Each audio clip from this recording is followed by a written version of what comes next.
Right now, I want to talk about an individual who was actually committed to religion at such a young age, according to his parents and the instruction, the rules of the house.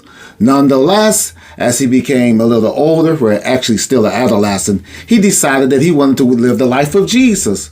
So Jesus, at the age of 12, I must remind you, he was a runaway. He went into the temple and stayed there for 3 days as his mother Mary searched all over the town looking for him. And then he began to say to her, "Have you not known I come to do my father's business?"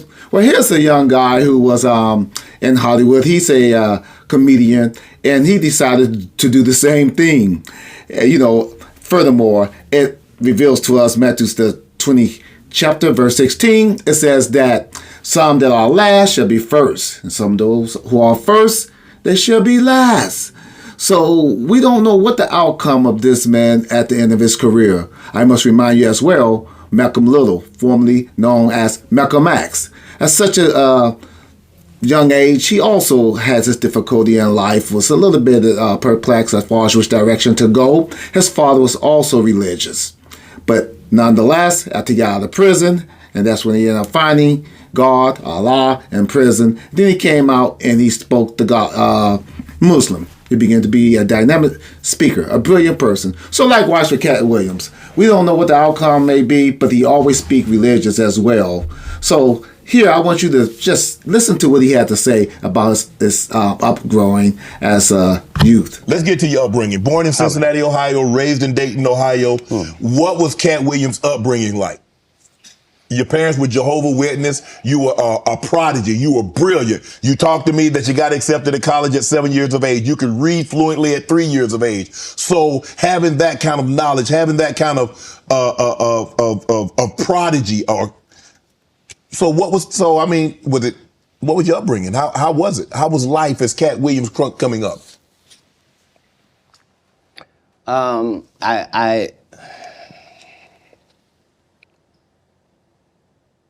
I was often confused because I knew things and I wasn't sure how I knew them. I knew things that I felt like I don't have a reason that I know this, but I love to read. I was voracious because they told me when I was young that knowledge was powerful. That knowledge was power, and I had studied powerful people, and I really believed that. I immediately. My next project was to read the whole encyclopedia set. So when you're like 6, 7 years old, you read the whole encyclopedia set, you think you're one of the smartest people in the world, right, only to get out in the world and find out you don't know anything, you know? So it was a confusing time, but yeah, I had a childhood. I was grown, but I at 5 years old, I was in front of 10,000 people giving a performance with a full suit and tie on. You know what I mean? So yeah. It came full circle for my life. I knew that the applause and the giving of information and laughs and truth to people somehow benefited them and also benefited you. And yeah, so when they would ask me what I wanted to be, everything that I would say that I wanted to be was something that didn't exist. And they would never give me credit for it because I needed to say a doctor or a lawyer. But I haven't changed off this pivot foot. This has always been who I was before stand up or anything. But it was an interesting childhood. I appreciate my parents, even though I couldn't live within the religious frameworks of what they had set up.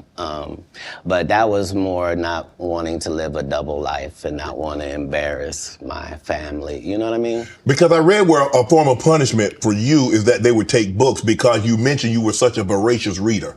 And a form of punishment was when they would take the books for them because you could read fluently. You told me how at like 3 or 4 years old you could read, not just a little child's book, but you could read.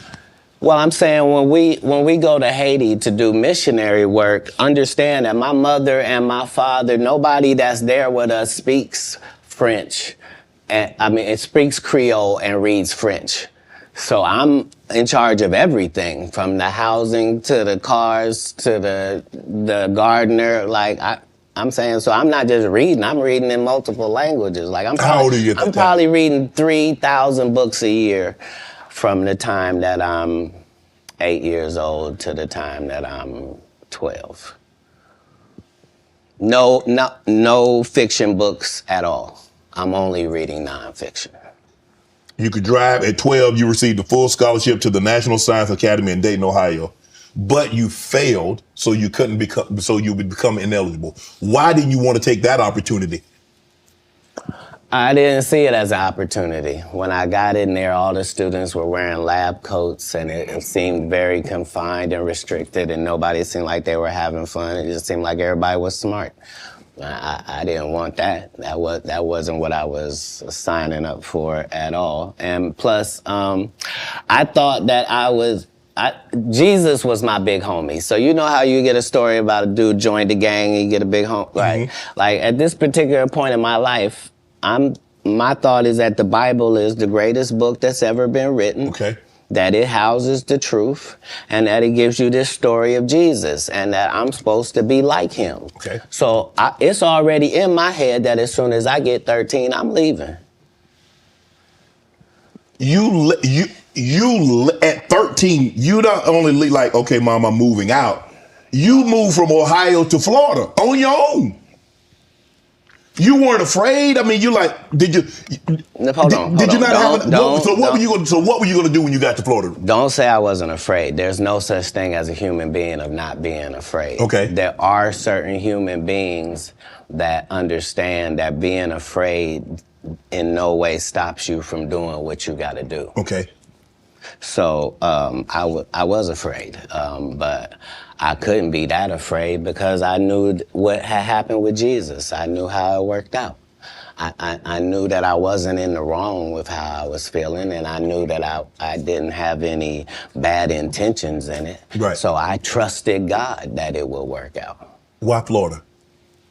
Because if you're raised in Ohio, the one thing on your list is, I'm gonna get away from snow, and I'm gonna get as far. I want to go. Tell me the place. I literally went to a truck stop and I asked all the truck drivers where they was going, and there was one guy going to California and there was one guy going to Florida, and they told me how long it was gonna take, and so that's why I ended up in Miami. There you have it. Everyone have their own philosophical way of life, how to live in this world, what to be receptive to, and some people, when they try to instruct them to do something or guide them, lead them, with their own demeanor, but yet you are reluctant to hear what they have to say. But every man has the ability to make his own decision when it comes to how you want to live in this world, whether you want to be religious or unreligious.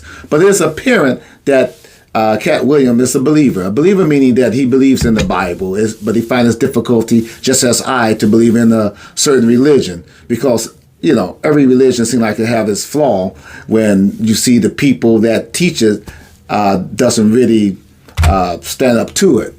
However, but when you look at certain people in life and what they condone and how those who they teach still easily to render to certain things that can keep your life down, well, people like this, Katt Williams, these are people always keep in prayer and find that hopefully they will find the light one day and do what really will settle belly in their heart. Furthermore, once you install something in your children, a father and a son, regardless of the outcome, he still will have that wisdom, that knowledge, that understanding to retain. So I hope that one day that this light, just as Malcolm Little, formerly known as Malcolm X, as he had discovered later on, once he settled down, and this became part of his disposition to go and teach what was installed in him by his father and looking up to his dad. So in terms of what we have to do in life before we depart from this world, you don't know. Acts 2:17, God poured His Spirit upon all flesh, regardless. And this is why Katt Williams is really captivating the minds of many across the nation, because the truth. He's telling the truth, and people don't know how to receive the truth, and especially those in his own categories, those who are in Hollywood and so forth. They're like, what is this guy doing? Well, see, they offended him, and so now he's like, okay, we want to tell the truth, because I'm not going to stop. I'm going to go on, regardless of the consequence that I may receive, the criticism, I'm going to tell it. See, that's part of that religious mentality, is whereas when you really have a demeanor for God, you would disregard its consequence. So you can see a little mixture in him. But in the meantime, I pray that you shall continue to, first off, subscribe and be supportive, so we can just teach others what is going on in this world to make them more intelligent and to make intellectual decisions. In the meantime, I pray that you shall subscribe. Continue to subscribe. And more than anything, I want you to be safe. And I want you to be very careful out there.